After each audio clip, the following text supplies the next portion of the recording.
And Christ our King, full of mercy, full of love, full of majesty, answers the same way today as he did on the cross. Today, you will be with me.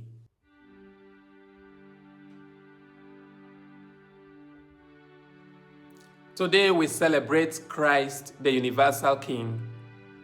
But the kingship of Jesus is unlike any kingship this world has ever known. Human kings rule by force, armies, palaces, and power. Jesus, on the contrary, rose from a throne of wood, crowned with thorns, his hands nailed in place, not to grasp power, but to give his life. Today's readings bring us into the heart of this mysterious kingship, showing us what kind of king Christ is and what kind of subjects he calls us to be. In the first reading, the tribes of Israel gather to proclaim David as king. They say, "We are your bone and flesh," acknowledging a bond deeper than mere politics. He is one of them, and he will shepherd them. This moment prefigures something far greater: Christ, the Son of David, who comes not only to shepherd Israel, but to shepherd the whole universe. Yet, even David, the greatest of Israel's kings, is only a shadow. His reign points forward to the one whose kingdom will have no end. St. Paul lifts our eyes to the majesty of Christ, the image of the universal God, firstborn of all creation, the one through whom all things were created, the one in whom all things hold together. This is not a symbolic king. This is not a title we give to Jesus out of respect. He is truly the King of the world. And yet, the astonishing thing is that this king chooses not the throne of Caesar, not the palace of power, but the cross, as evident in the theology of the Gospel of St. John. In the cross, the king reveals the full truth of God's power, not domination, but self-giving love, not crushing of enemies, but saving sinners. The gospel is the climax of this. Jesus is mocked by rulers, by soldiers, even by a criminal dying beside him. They demand a king who proves his power by coming down from the cross. But Jesus proves his kingship by staying on the cross. Right there, in his suffering, Jesus exercises his royal authority not by saving himself, but by saving the one who turns to him in trust. Jesus, remember me when you come into your kingdom.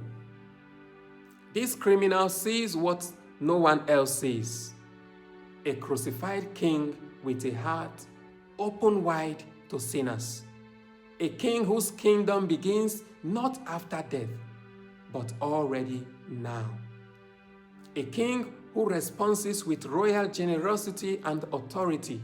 Today, you will be with me in paradise. Here is the mystery of Christ the King. His throne is the cross. His crown is made of thorns. His royal decree is mercy. His victory is love stronger than death. The psalmist sings of a people going up to Jerusalem, praying for peace within its walls. Christ the King fulfills this longing. For peace is not the absence of conflict, but the presence of Christ himself. In a world of anxiety, division, and instability, Christ the King does not promise us an easy escape, but he promises us himself. His peace is a gift that remains even in the midst of trials. His rule is not over territories, but over hearts open to his grace. From all of this, there are 3 lessons we can learn. First, let Christ reign in your heart. A king must reign, and Christ wants to rule in us, not by force, but by love. Allow him to reign over your decisions, your desires, your relationships, your fears, and in all you do. The kingdom begins wherever Jesus is obeyed, loved, and trusted. Second, the true power is found in sacrifice, not domination. Jesus redefines kingship. We also are called to lead, whether in our families, workplaces, communities, not by controlling, but by serving. The Christian life is royal when it is self-giving. Third, it is never too late to turn to the King. The good thief reminds us that no one is beyond Christ's mercy. Even in our failures, sins, and brokenness, we can pray, Jesus, remember me. And we will hear the same royal promise, today you will be with me in paradise. Dear friends, the world is full of kings, wealth, popularity, ideologies, and even our own pride. But only one king gives life. Only one king loves us to the end.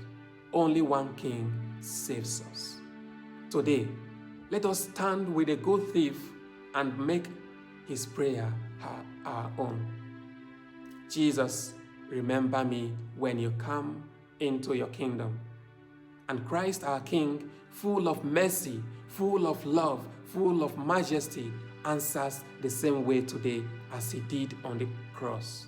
Today, you will be with me. May we allow him to reign in our hearts, in our choices, in our homes, and in our lives until the day when his kingdom comes in glory and we behold our King face to face. Amen. God bless you.